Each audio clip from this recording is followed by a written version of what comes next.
그야말로 활용점정 지상 최강의 4.5세대 전투기 KF-21의 파괴력이 또 한 번 레벨업될 전망입니다. 올해 하반기 늦어도 가을이면 KF-21 블록1 양산품을 만나볼 수 있을 텐데요. KF-21에 장착될 무장도 하나둘 확정되고 있습니다. 그리고 그 중에서 백미는 현존하는 단거리 공대공 미사일의 최고봉 독일제 아이리스트 AIM-2000 미사일이 올함에 장착된다는 소식이죠. 흔히 단거리 공대공 미사일하면 미국의 사이드와인더 AIM-9을 떠올리곤 하는데요. 그 중에서 AIM-9X는 서방 세계 공대공 미사일의 표준이었습니다. 그런데 독일 DL 디펜스가 만든 아이리스트면 기존 공대공 미사일을 상회하는 파괴력으로 벌써 AIM-9X의 상위 호환으로 불리고 있습니다. 현재 진행 중인 KF-21의 무장은 여기서 끝이 아닙니다. KF-21에 탑재될 공대공, 공대지, 공대함 미사일도 착착 준비 과정 중에 있다고 하는데요. 그래서 준비했습니다. 오늘은 KF-21의 양상과 함께 만나볼 명품 무기들과 국내 기술로 개발 중인 국산 무장에 대해서 자세히 알아보겠습니다.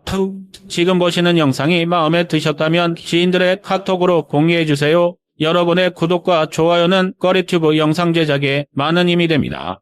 지난 15일 한국항공우주산업 가이는 독일 DL 디펜스사와 국산 전투기 무장 강화 업무 협약을 체결하고 전략적 파트너십을 강화한다고 밝혔는데요. 해당 내용은 국내뿐 아니라 독일과 유럽 언론을 통해 자세히 소개되었습니다. DL 디펜스는 단거리 공대공 미사일, 아이리스트 등을 주력으로 개발 생산하는 미사일 전문 기업으로 아이리스트 미사일 외에도 아이리스트 SL, IDAS, 스마트 1호, 볼카노 유도포탄 등을 생산하고 있습니다. 파이와 DL 디펜스는 이번 협약을 통해 KF-21의 무장 능력 강화는 물론 유럽 시장 중심의 잠재 수출국 공동 마케팅을 추진할 계획인데요. DL 디펜스의 미사일은 향후 FA-50까지 확대 적용될 전망입니다. 아이리스트의 기원을 살펴보면 1960년대 말엽 영국의 스람 프로그램까지 거슬러 올라가야 하는데요. 독일은 이 사업에서 탐색기만을 제공하기로 되어 있었지만 이후 나토가 기존의 주력 공대공 미사일이라 AIM-7과 AIM-9의 대체품을 의뢰하자 1980년대 초 신형 미사일 개발에 돌입했습니다. 미국이 중거리 공대공 미사일을 맡고 영국과 독일이 단거리 공대공 미사일을 개발하는 것으로 역할을 분담하게 되는데요. 결국 영국과 독일의 협업은 서로의 견해차로 무산되었지만 독일은 이탈리아, 스페인, 노르웨이, 스웨덴, 그리스 등 나토 동맹국의 자본을 끌어들여 원하던 대로 추력 편향 기술을 접목한 아이리스트를 완성하였고 이를 2005년부터 배치하기 시작했습니다. 영국은 나름대로 사거리를 중시한 아스람 미사일을 완성했지만 러시아가 만든 최신형 적외선 유도단거리 공대공 미사일 I-73의 등장으로 나토는 독일제 아이리스트에 손을 들어주었고 오늘날 나토의 표준 단거리 공대공 미사일로 자리 잡게 되었습니다. 재미있는 사실은 중거리 공대공 미사일 개발에 역할을 맡았던 미국이 자체적으로 단거리 미사일도 개발한 것인데요. 이때 만든 AIM-9은 미국산이란 간판을 등이었고 단거리 공대공 미사일의 대명사로 불리게 되었지만 실질적인 성능은 아이리스트가 앞선다는 평입니다. 아이리스트를 AIM-9과 비교했을 때 목표 획득거리가 4배, 함색각은 3배, 추적 능력은 6배 향상되었는데요. 이는 기존 사이드와인더보다 ECCM, IRCCM 능력이 향상되어 플레어 등의 기만 체계에 더욱 효과적으로 대응할 수 있게 되었으며 더욱 먼 거리에서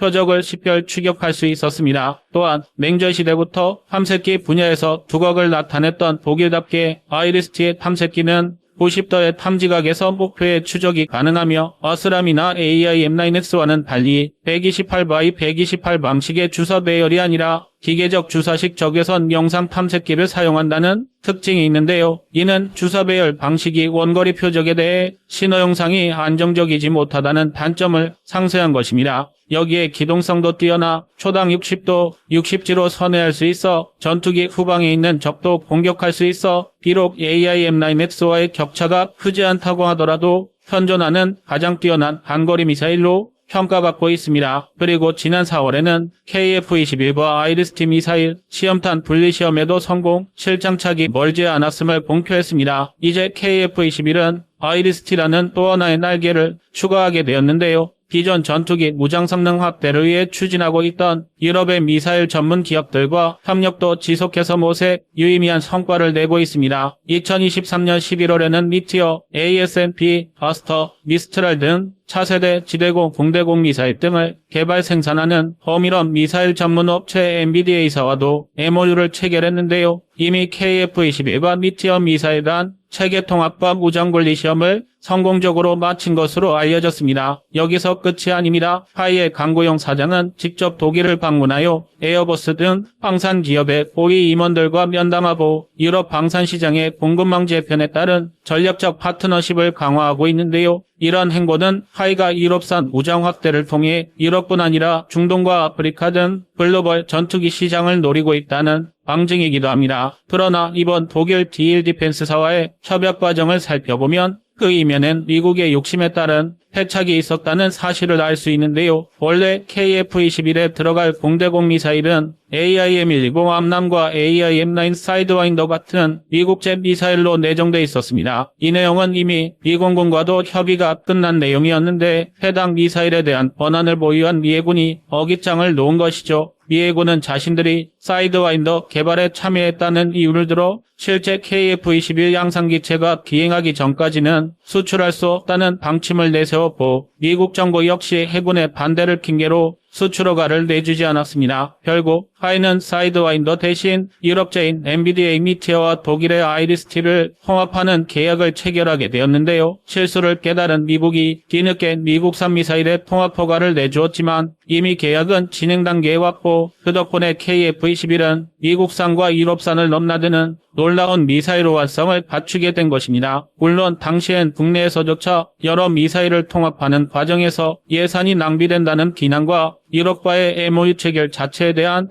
회의적인 반응도 나왔는데요. 시간이 흐른 뒤에 보니 이는 오히려 수출 시장에서 KF-21의 큰 장점이 되었습니다. 리티엄 미사일 역시 미국산 AIM-120 미사일보다 한두 단계 높은 성능을 자라 미국이 왜 이런 실수를 하게 되었는지 의문이 들 정도인데요. 물론 점유율로 본다면 AIM-120이 앞서 있고 꾸준한 업그레이드까지 이루어지고 있지만 일선의 의견은 조금 다른 것으로 알려져 있습니다. AIM-120이 NVIDIA사의 미티어에 비해 성능이 전반적으로 떨어지기 때문인데요. 미티어의 경우 사거리 100km의 AIM-120에 비해 더 먼 거리에서 적기를 요격할 수 있습니다. 특히 미티어는 초음속 비행에 가장 효율적인 제트 엔진의 일종인 덕키드 로켓을 채용한 덕분에 공대공 미사일 가운데 유일하게 단거리 달리기 선수와 같은 초스피드와 중장거리 달리기 선수의 지구력을 동시에 가지고 있는데요. 이러한 속도와 고기동성 그리고 능동 레이더 및 복합 유도 방식을 사용하는 미티어를 적기가 회피하는 것은 사실상 불가능하다는 것이 전문가들의 견해입니다. 사실 방산 분야에서 미국과의 미묘한 신경전은 이전에도 있었고 앞으로도 지속할 가능성이 큰데요. 또 하나의 예로 KF-21의 장착 예정이었던 베레이더 미사일함이 취소된 것도 미국의 거부 때문이었습니다. 그러나 이번에도 마찬가지로 대한민국은 미국산 대신 국산대 레이더 미사일을 자체 개발하기로 하였고 한국 방산의 경쟁력만 키워주게 되었으니 우리로선 전화위복이라 할 수 있겠습니다. KF-21 보라매는 아이리스티를 제외하고도 기본 무장에도 충실한 것으로 유명한데요. 하이에서 발표한 내용과 영국 제인스 출판사에서 펴낸 분사력 영감 자료를 토대로 살펴보면 KF-21은 17,000파운드 약 7.7톤에 이르는 최대 무장량의 F-22에도 장착된 M61A2 20mm 발칸포를 탑재하고 AIM-9X, AIM-120, SDB, 12105 WCMD, JDAM, LJDAM, LGB, AGM-65, AGM-84 등 다양한 미국산 무장을 운용할 수 있는 호환성을 자랑합니다. 여기에 이번에 협약을 맺은 아이리스티, NVIDIA, 미티어 이외에도 KPD-350 타우러스 등 유럽제 무장 수출 시장에서의 경쟁력까지 확보하게 되었는데요. 그러나 유럽산 무기의 채용이 모든 면에서 장점만 가지고 있는 것은 아닙니다. 아이리스티 단거리 공대공 미사일의 예를 들자면 사거리가 25km에 불과해 미국제 AIM-9X 사이드와인더보다 사거리가 짧습니다. 이는 국산 A사 능동 전자주사식 위상배열 레이더의 능력을 보려하면 더욱 아쉬움이 남는 부분인데요. 국산 A사 레이더가 먼저 적기를 발견했다 하더라도 미사일의 사거리가 짧다면 실전에선 소용이 없기 때문입니다. 따라서 먼저 보고 먼저 쏘는 방식의 공세적인 공중전 수행이 가능해지려면 현재로선 아이리스-T보다 사거리가 긴 사이드와인더가 아쉬운 부분입니다. 그렇다고 맹목적으로 미국산을 추종할 수도 없는 것이 대한민국이 언제까지 미국의 생태계에 끌려다닐 수도 없을 뿐더러 전술했듯 이제 거의 대부분의 한국산 방산무기가 수출을 목표로 하는 만큼 수출 때마다 미 정부의 수출 승인을 받아야 하는 문제도 걸림돌로 작용할 수 있습니다. 결국 장기적인 해답은 자체 개발 100% 국산화의 길뿐인데요. KF-21 역시 현재는 유럽과 미국산 외에도 천령 봉대지 미사일, KGB, 봉대함투 유도탄 등을 혼용하고 있지만 개발 중인 국산 봉대공 미사일의 예처럼 자체 개발만이 글로벌 방산 시장에서 살아남는 유일한 해법이라 할 수 있습니다. 자주국밤은 물론 수출 시장에서 본신의 폭을 넓히는 가장 효율적인 방법인데요. 누군가의 눈치를 볼 필요 없이 수요국의 주문에 맞춰 폭넓은 옵션을 제공하는 대한민국 방산, 어떤 국가도 그 매력을 피해갈 수는 없을 것입니다. 여러분의 구독과 좋아요가 꺼리튜브 운영에 많은 힘이 됩니다. 현재 KF-21보라면은 마지막 시절이 6호기까지 날아올라 잠정전투용 적합 판정을 획득한 상태입니다. 이덕에 늦어도 내년이면 양산이 시작될 예정인데요. 이후 약간의 후속 시험과 통합 과정 등이 끝나면 2026년 전력화도 가능할 것으로 보입니다. 2032년까지 총 120대 이상의 KF-21을 도입하겠다던 우리 공군에 원대한 계획이 슬슬 가시권에 들게 되었습니다. 정말 감회가 새로운데요. 물론 계획처럼 탄탄대로만 깔려있는 건 아닙니다. 멀리 갈 것도 없이 사업 타당성 조사가 아직 종료되지 않아서 내년도 예산 편성조차 불투명한 상황입니다. 적어도 올 10월 최종 보고서가 나와 추가 반영 여부가 합의되어야 KF-21 양산을 위한 첫 삽을 떴다고 말할 수 있을 텐데요. 하지만 제조사인 카이는 본격적인 양산에 대비해 생산시설을 확충하고 있습니다. 지금 당장의 걸림돌에 연연하기보다는 2024년 양산 계약이 체결되었을 때를 위해 전투기 대량 공급 체계를 먼저 구축하기 위해서입니다.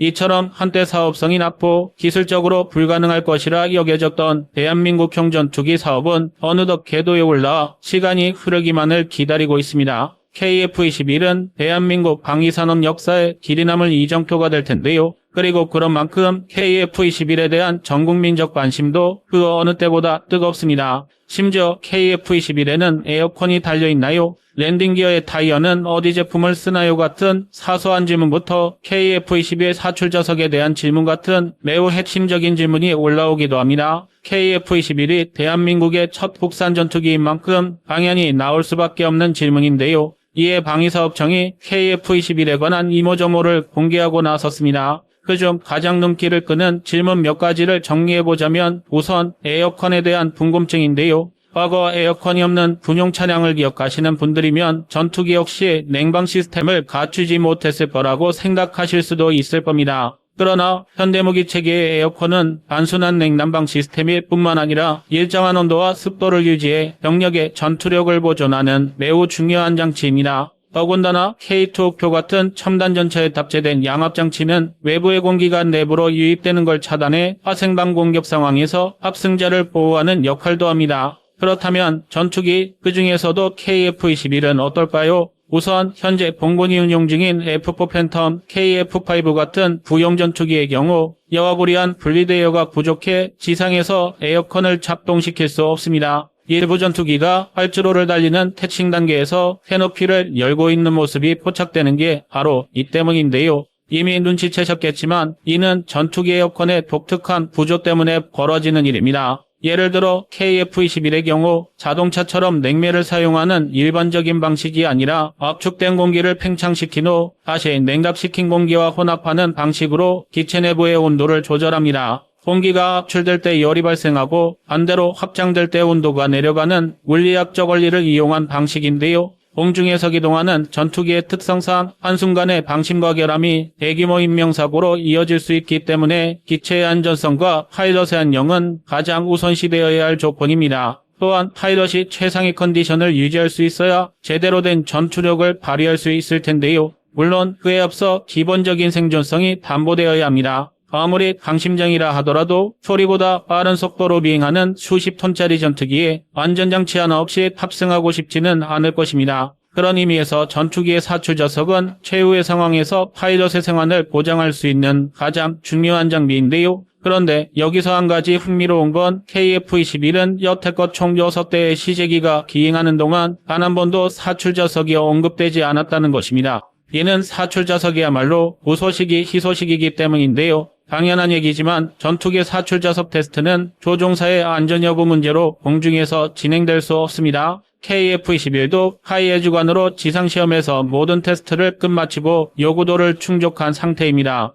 이건 KF-21이 만든 또 하나의 신화인데요. 실제로 우리가 아는 굵직한 전투기들은 하나같이 사출자석 초기 결함 문제로 치명적인 논란에 휩싸였습니다. 심지어 이 중에는 F-35도 포함되어 있는데요. 대당 8,900만 달러, 원고 작성의 환율 기준으로 하나 약 1,200억 원에 육박하는 이 5세대 스텔스 전투기는 수출이 금지된 F-22랩터를 제외하면 미국이 국제적인 영향력을 행사할 수 있는 최강의 전투기로 통용됩니다. 오죽하면 F-35 자체가 하나의 전략무기고라고 불릴 정도인데요. 그도 그럴 게 F-35를 보유한 나라와 그렇지 않은 나라의 전략 수준은 아예 차원이 다릅니다. 이로 인해 많은 국가가 F-35 도입을 원하고 있기도 하죠. 미국은 이를 이용해 일부 우방국가에만 F-35 수출을 허용하면서 일종의 안보동맹을 위한 수단으로 사용하고 있습니다. 그러나 이런 F-35조차도 사출자석 결함 논란에서는 자유롭지 못합니다. 그것도 이미 2011년부터 지적되어 온 F-35의 사출자석 문제는 조종석의 전력공급 장치 결함부터 시작해 기상탈출용 낙하산의 설치 문제, 사출자석의 배출 시트에 사용되는 카트리지 작동장치 결함 등 온갖 곳에서 문제가 터져나오고 있는데요.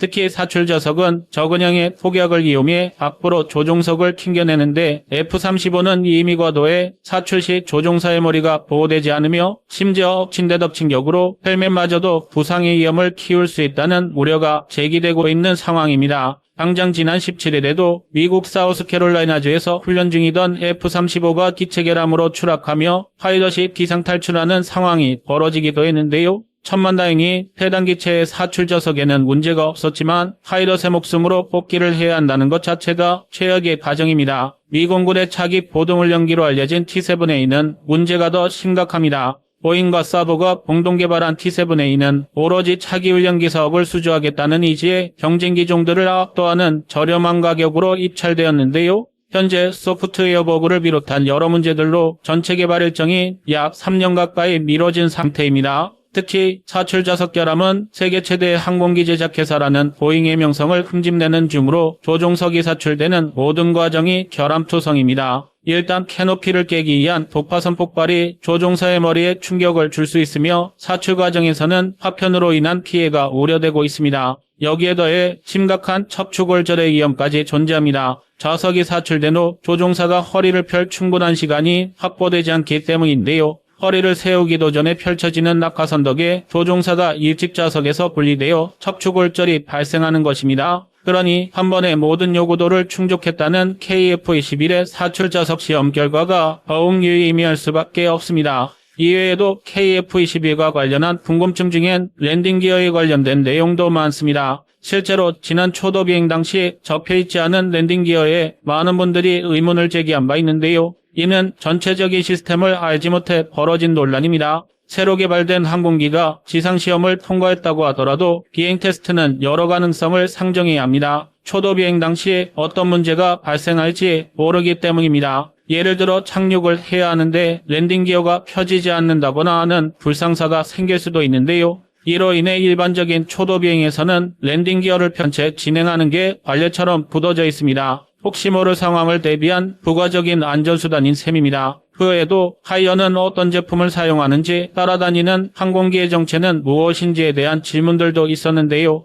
이와 관련해 방사청은 KF-21이 미쉐린 타이어를 사용하며 함께 확인되는 항공기는 기체의 외부 변화를 관찰할 안전추적기와 사진추적기라고 밝히고 있습니다. CJ-5호기의 초도 비행 때는 대한민국의 FA-50이 곁을 알며 그 모습을 카메라에 담았습니다. 재미있는 질문들이 정말 많은데요. 우리가 이렇게 디테일한 내용까지 접할 수 있는 것은 사실 KF-21이 국산 전투기이기 때문입니다. 수입 전투기라면 질의응답은커녕 눈으로 보기도 힘들었을 것입니다. 물론 각종 외국 커뮤니티와 자료를 뒤져가며 여러 자료들을 통해 대략적인 내용을 유추하는 것도 가능하겠지만 일반인들의 경우엔 그렇지 못합니다. 이는 앞서 언급한 사례처럼 전투기의 기술 유출 우려 때문인데요. 특히 미국의 경우 수출 전투기에 대한 기술 유출 우려는 거의 병적인 수준입니다. 일례로 F-35에 대해서도 엔진은 물론 그 외 항공부품에 이르기까지 정비가 필요할 때마다 오직 미국을 통해서만 충원하도록 하고 있습니다. 즉 아무리 간단한 문제더라도 제조사인 록히드 마틴의 기술자를 기다려야 한다는 것입니다. 수천억 원을 들여 도입한 전투기에 한 번 뜰 때마다 엄청난 예산을 쏟아부어야 함에도 정작 모든 사후 관리는 미국의 일임해야 하는 어이없는 상황인데요.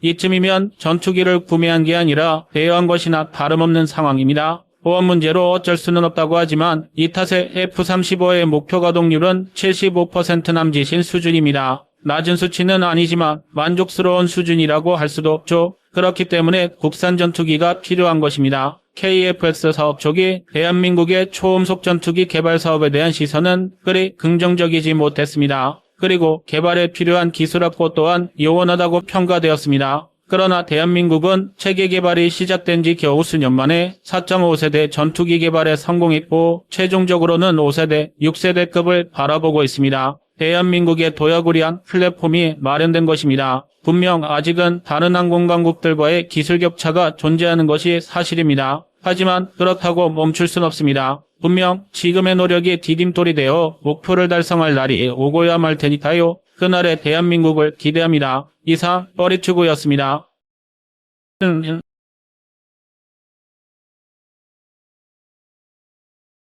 감사합니다.